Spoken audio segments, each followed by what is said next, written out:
사도신경으로 신앙 고백 드리도록 하겠습니다. 나는 전능하신 아버지 하나님 천지의 창조주를 믿습니다. 나는 그의 유일하신 아들 우리 주 예수 그리스도를 믿습니다.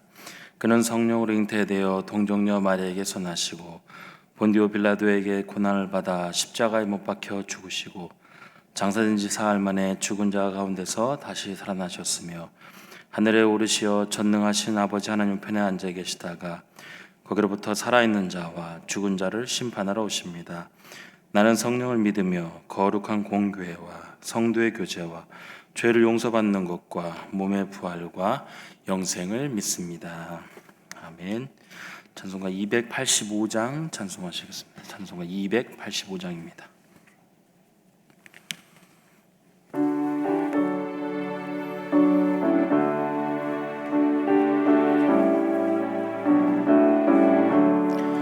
주의 말씀 받은 그날 참 기쁘고 복되도다.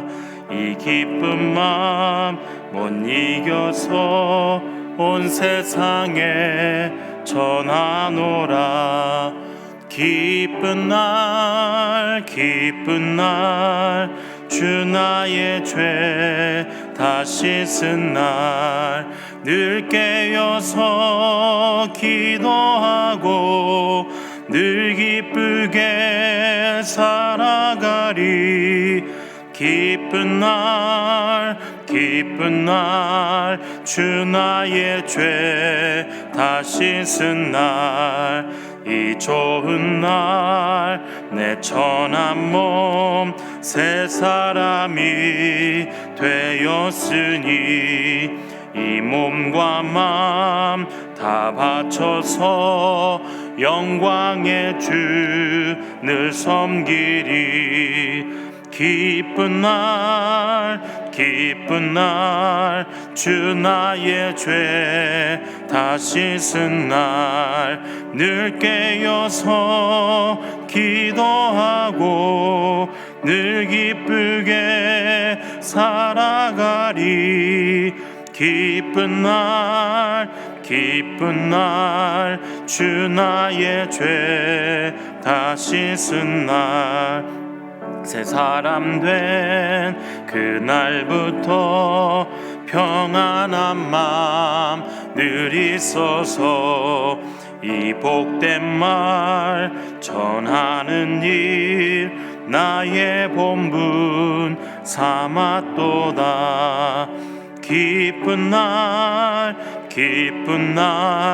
주 나의 죄 다 씻은 날 늘 깨어서 기도하고 늘 기쁘게 살아가리. 기쁜 날 주 나의 죄 씻은 날. 아멘. 하나님의 말씀 함께 보겠습니다. 누가복음 5장 1절에서 11절입니다. 누가복음 5장 1절에서 11절까지의 말씀, 제가 한 절 여러분이 한 절, 우리 마지막엔 함께 합독으로 함께 보도록 하겠습니다. 무리가 몰려와서 하나님의 말씀을 들을새 예수는 게네사렛 호숫가에 서서 호숫가에 배 두 척이 있는 것을 보시니 어부들은 배에서 나와서 그물을 씻는지라. 예수께서 한 배에 오르시니 그 배는 시몬의 배라. 육지에서 조금 떼기를 청하시고 앉으사 배에서 무리를 가르치시더니 말씀을 마치시고 시몬에게 이르시되 깊은 데로 가서 그물을 내려 고기를 잡으라. 시몬이 대답하여 이르되 선생님, 우리들이 밤이 새도록 수고하였을 때 잡은 것이 없지만은 말씀에 의지하여 내가 그물을 내리리이다 하고, 그렇게 하니 고기를 잡은 것이 심이 많아 그물이 찢어지는지라. 이에 다른 배에 있는 동무들에게 손짓하여 와서 도와달라 하니 그들이 와서 두 배의 채움에 잠기게 되었더라. 시몬 베드로가 이를 보고 예수의 무릎 아래에 엎드려 이르되 주여 나를 떠나소서 나는 죄인이로소이다 하니, 이는 자기 및 자기와 함께 있는 모든 사람이 고기 잡힌 것으로 말미암아 놀라고 세베대의 아들로서 시몬의 동업자인 야고보와 요한도 놀랐습니다.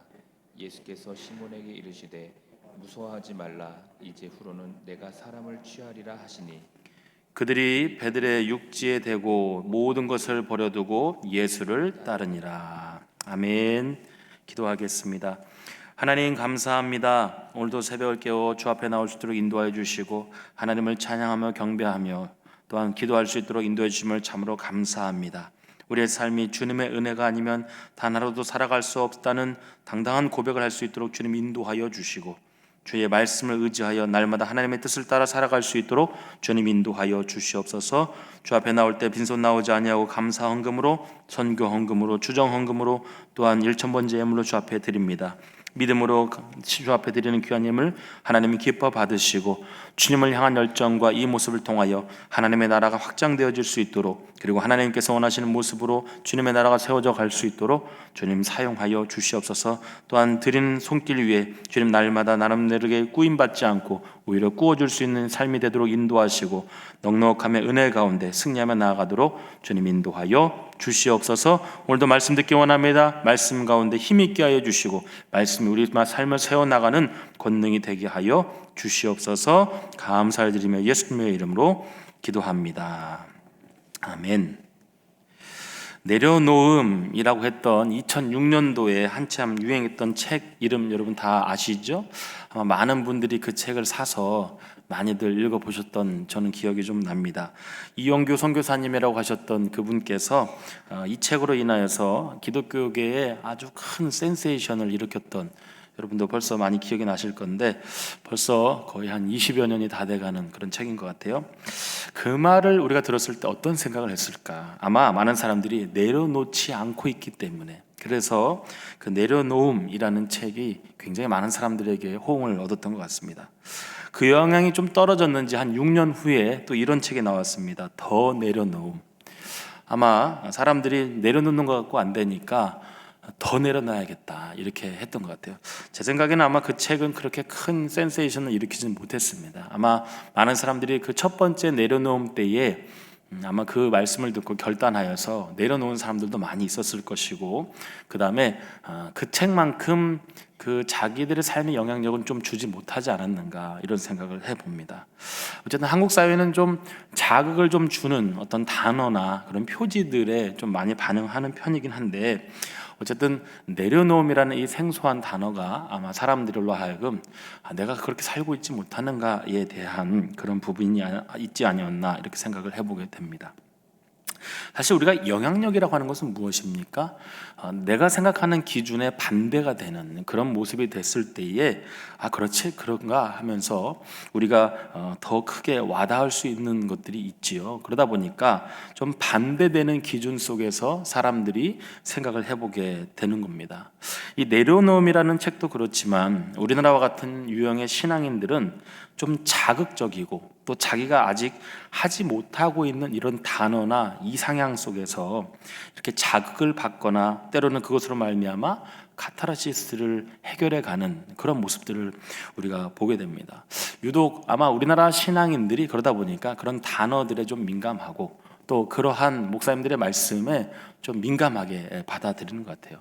근데 좀 그렇게 뜨거워지는 만큼 또 쉽게 식어버리는 그런 모습도 보게 되는데, 여러분이 다시 한번 오늘 이 말씀을 통하여 혹시 내가 다시 한번 주님의 말씀을 의지하여 내려놓고 있는 삶을 못하고 있지는 않는가 한번 여러분을 체크해보는 시간이 되기를 바랍니다. 오늘의 본문은 예수님께서 시몬을 부르시는 과정을 상세하게 소개를 하고 있습니다.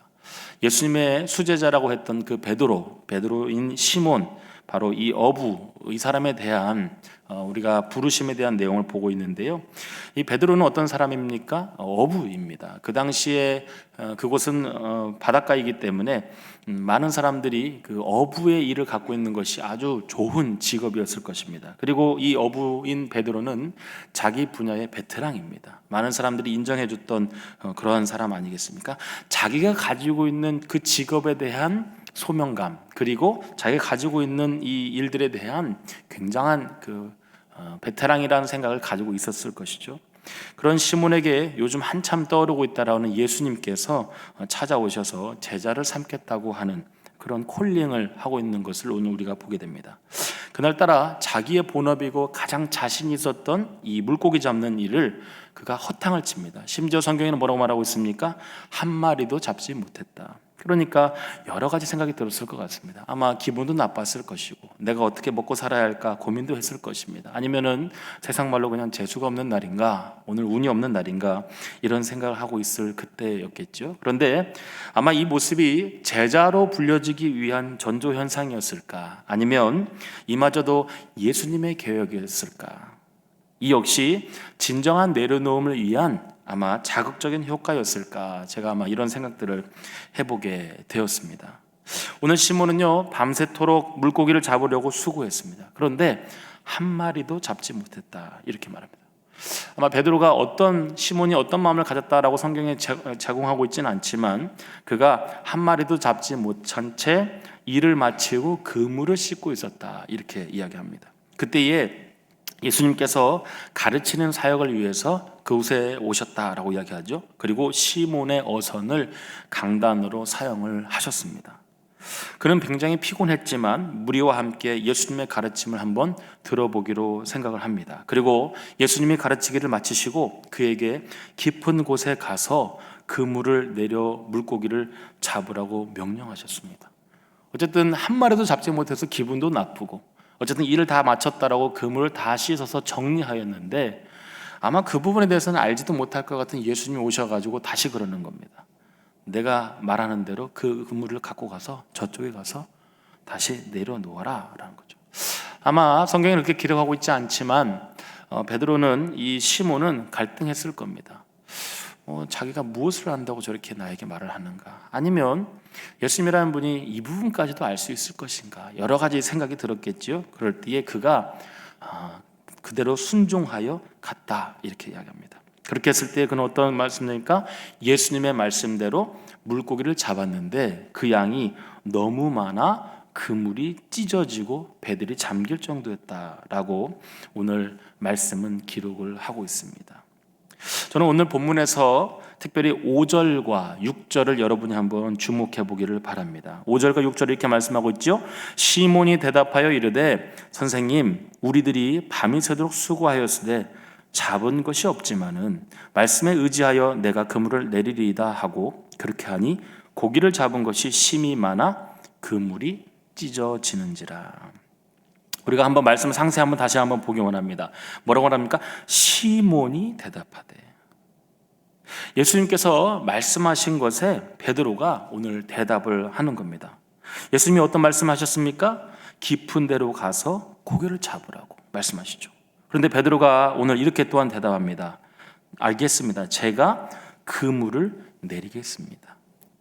주님께서 하신 말씀대로 내가 그물을 내리겠다라고 오늘 말씀하고 있죠. 그런데 오늘 본문은 또한 이렇게 기록을 하고 있습니다. 뭐라고 말씀하고 있습니까? 거기에 그렇게 하니 라고 말씀하고 있죠. 그렇게 하니. 그러니까 시몬 베드로가 예수님께서 알지도 못할 것 같은 그분이 그물을 갖고 가서 거기에 내려라, 이렇게 말씀하셨습니다. 그런데 오늘 베드로가 이렇게 말합니다. 성경 말씀대로 말하면 그가 그렇게 하니 라는 거죠. 그런데 그 결과는 어떻게 되었지요? 오늘 말씀에 또 이렇게 말합니다. 고기를 잡은 것이 심히 많아 그물이 찢어지는지라. 그 결과가 어떻게 되었다는 것이죠? 그물이 찢어질 정도로 굉장히 많은 고기를 잡았다. 그런데 잊지 못할 이 사건이 일어날 때에도 베드로가 또한 잊지 못할 고백이 있습니다. 오늘은 이 고백이 여러분에게 굉장히 중요한 고백이 됩니다.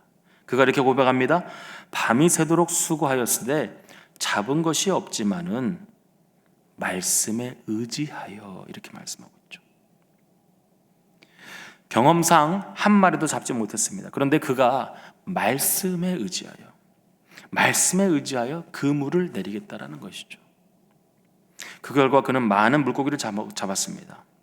저는 오늘 이 말씀에서 이러한 결론이 내립니다. 우리가 경험과 현실을 넘어서 말씀을 의지하면 사건이 일어난다는 거예요.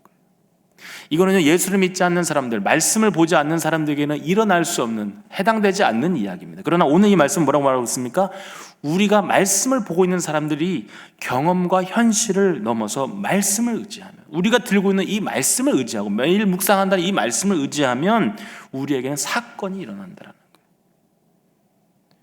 여러분, 그냥 신앙생활 하시면서 말씀만 보시는 삶으로 사시겠습니까? 그냥 목사님들의 말씀만 듣는 것으로만 사시겠습니까? 여러분이 말씀을 의지하여 여러분에게 사건이 날마다 일어나기를 바랍니다. 하나님이 일하시는 경험들이 일어나길 바랍니다. 기도하고 간구할 때, 말씀을 의지할 때 하나님께서 일하심을 경험하길 바랍니다. 오늘 베드로에게 나타난 이 사건은요, 우리에게 그것을 말씀하고 있는 거예요. 그렇습니다. 말씀에 의지하여 그물을 내려라 라는 거예요. 요즘 제가 맡고 있는 우리 고등부 아이들이요, 단연간 제가 체험하고 있는 부분이 있습니다. 무엇이냐면 계속해서 말씀을 의지하라는 거예요. 제가 우리 아이들에게 좀 쉽게 표현하는 거예요. 좀 상투적으로 이야기하는 거예요. 여러분, 엄마 아빠 때문에 어쩔 수 없이 교회를 계속 다니는데 고등학교 딱 졸업하고 엄마 아빠의 이야기가 끊어질 때쯤 하면은 다 교회를 떠나는데 나 이게 너무 아깝다라는 거예요. 그러려면 뭐를 해야겠냐? 실제적인 경험이 있고 실제적인 말씀을 깊이 아는 체험들이 필요하다라는 거예요. 그래서 제가 2020년도부터 자꾸 노력하고 하는 게 있어요. 제가 먼저 행하는 거예요. 한 달짜리, 때로는 150일짜리, 때로는 2주짜리 말씀을 보는 이 길을 만들어 주는 거예요. 그래도 거기에다가 아이들에게 또한 보상을 해주는 겁니다. 보상도 해줘야 아이들이 할 맛이 나니까요. 그런데 함께 하는 거예요. 근데 거기에 한 가지 더 얹은 게 있어요. 말씀을 볼 때에 말씀을 보는 것으로 끝나는 것이 아니라 거기에 기도 제목을 하나 살짝 얹으라는 거예요. 무엇이든지 좋다. 기도 제목도 좋고 해야 할 일도 좋고 목표도 좋고, 그렇게 할 때 하나님께서 분명히 일하신다라는 거예요. 왜냐하면 말씀은 성령의 감동으로 쓰여진 책이기 때문에, 하나님께서 우리에게 주시고 싶은 약속이 쓰여진 것이기 때문에, 그러면 우리가 교회 다니는 사람들이 말씀을 의지하여 말씀을 본다면 말씀을 우리가 읽는 것으로 끝나시는 것이 아니라 하나님이 그 가운데 일하시고 있다는 것을 경험하라는 거예요.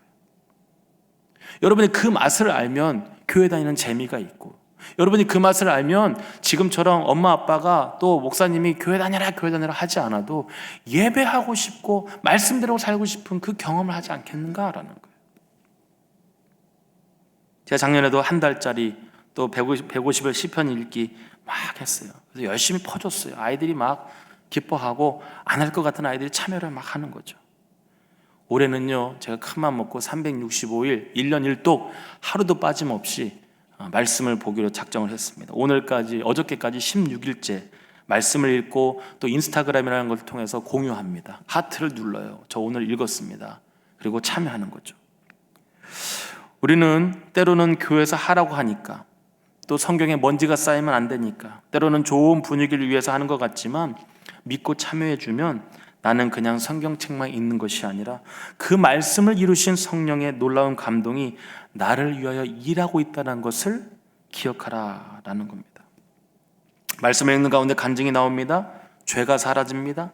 내가 알 수 없는 놀라운 일들을 경험하게 됩니다. 그리고 끊지 못했던 습관들을 버리게 됩니다. 왜냐면요, 목사인 제가 먼저 경험을 하기 때문에, 제가 애들 때문에 그 장치를 만드는데 제가 그 일 가운데 하나님이 일하시고 있음을 경험하기 때문에 목사인 제가 자신이 있는 거예요. 목사인 제가 체험을 하는 거예요. 그러니까요, 저희 고등부 아이들에게 또 맡기는 거예요. 하나님의 사람이 어떻게 살아가야 할지 말씀을 봐야 하나님께서 일하신다라는 거죠. 또한 아이들이 이렇게 말합니다. 우리는요, 썬데이 크리스천이 아니라는 거예요. 저는 요즘 감사하게도 매일매일 하루하루 우리 학생들과 공감합니다. 말씀을 나눕니다. 기뻐요. 제가 아침 6시에 그 말씀 올리면 7시부터 한 사람 한 사람 하트를 누르기 시작하는 거예요. 얼마나 기쁜지 몰라요. 그 가운데 성령께서 일하고 있다는 것이죠. 제가 그런데도요, 요즘 그 무엇보다도 감사한 것이 있어요. 고등학교 3학년 친구들이 얼마나 적극적으로 참여하는지를 몰라요. 저희 고등부 아이들, 고3 친구들, 특히 공부 잘하는 애들이 참 많아요. 시간이 없어서 고3이니까 못할 것 같은 그 친구들이요, 아침을 깨워서 하는 것들이 그거예요. 그들의 엄마 아빠들이 이렇게 말합니다. 목사님, 아침에 아이가 눈 뜨면 첫 번째 하는 게 말씀 피는 거예요. 그 아이가 그 학교에서 1등하는 친구예요. 제가 너무 기뻐요. 어느 날은 눈물도 나더라고요. 야, 감사하다. 말씀을 의지하는구나. 적용을 하고 있구나. 아마 저는요, 또 감사한 게 이런 거예요. 제가 수차례 그런 간증들을 했던 것 같아요. 적용을 할 수 있도록 한 것 같아요. 어떤 자매는 고등학교 3학년 때 그 교회 새벽 예배 반주자가 없어서 힘들어하고 있을 때 고3인 친구가 새벽 예배 반주를 하루도 빠짐없이 참여한 거예요. 적어도 4시에는 일어나서 교회에 왔겠죠. 4시 반부터 반주를 하고. 그런데 그 자매는 서울의 유명한 대학교에 들어갔다라는 겁니다. 제가 아는 선배는요, 지방의 대학을 나왔는데 스카이 대학 출신들이 들어간다는 대기업의 면접을 봐야 하는데 시험까지 다 합격하고 마지막 3차는 영어로 그 임원들과 서로 대화를 해야 하는 그런 면접을 이루어지는 겁니다. 물론 지방대도 좋은 대학이긴 하지만 그래도 스카이대 출신들이 간다는 그 대학에, 그곳에 그 형님이 마지막으로 했던 거죠. 근데 그 형님 하는 루틴이 있었어요. 어떤 거냐면 그분은 공부를 하기 전에 항상 말씀을 묵상하고 기도하면서 하나님께 먼저 맡긴 거예요. 그것을 단 하루도 빠짐없이 했다라는 거죠. 영어로 인터뷰를 하는데 그 어떤 사람보다도 더 유창한 영어로 인터뷰를 하고 그 형님은 대기업에 합격을 한 겁니다. 아마 우리 학생들에게 몇 차례 그 간증을 했어요. 저는 우리 요즘 고3 학생들이 그 말씀을 잊어버리지 않았다라고 믿습니다. 그리고 그 말씀을 의지하여 살아가겠다라는 그 믿음이 확신이 있는 것 같아요. 다른 사람보다 시간이 없다면, 잠잘 시간이 모자라다면, 공부할 시간이 모자라다면 제가 그랬습니다. 30분 좀 더 자고 그리고 그 시간에 말씀을 의지하여 살아가라. 하나님께서 당신에게 지혜를 주시고 소망을 주시리라 믿는다는 거죠. 그것이 믿고 살아가는 사람의 간증이고 믿고 살아가는 사람의 삶이 되어야지 않겠습니까? 저는요, 여러분 기도해 주십시오. 우리 고등학교 3학년 올해 우리 학생들이 360일 통독을 마치고 또한 그들에게 올 한해 마지막에 좋은 대학에 가는 결과와 있어서 그 친구들이 간증하길 바라요. 그래서 제가 했던 그 간증처럼 한 번 더 2022년도 고등학교 3학년 학생들이 말씀을 의지하여 살아갔을 때에 그들이 시간을 내어 기도하고 간구할 때 하나님이 좋은 학교에도 보내주셨더라. 그들의 부모에게도 제가 그렇게 이야기를 했습니다. 말씀에 의지하여 그물을 내린다. 우리가 현실적으로 불가능하게 보일지라도 말씀에 의지하여 발을 내디디십시오. 그리고 순종하십시오. 우리가 경험적으로 안 될 것 같아 보여도 말씀에 순종하여 시도하는 것이 필요합니다. 상황은요, 언제나 변합니다. 그리고 경험은요, 부분적인 것이죠. 그러나 말씀은 변하지 않습니다. 그리고 말씀은 우리에게 확신합니다. 인생의 발걸음을 옮길 때마다 나의 경험과 나의 현실과 나의 상황도 고려하겠지만, 그러나 가장 중요한 것은 예수님의 말씀, 주님의 뜻을 따라 길을 걸어가는 것입니다. 여러분, 오늘 여러분에게 다시 한번 원합니다. 하나님이 기뻐하시는 길을 선택하십시오. 아름다운 길을 경험하게 될 것입니다. 매일매일 순간마다 여러분 말씀을 의지하여 깊은 곳에 여러분 그물을 던지는 삶이 되기를 바랍니다. 그러면 하나님께서 이미 여러분을 위하여 일하고 계신다는 것을 믿고 따라가게 될 줄을 믿습니다. 오늘 베드로가 예수님의 부르심 가운데 자신의 경험과 자신이 가지고 있는 현실을 바라보지 않고 말씀을 의지하여 그가 순종했을 때에 놀라운 일들을 경험했던 것처럼, 놀라운 사건을 경험했던 것처럼 여러분 삶 속에 매일매일이 하나님께서 일하시고 있음을 경험하는 삶이 되기를 주님의 이름으로 축복합니다.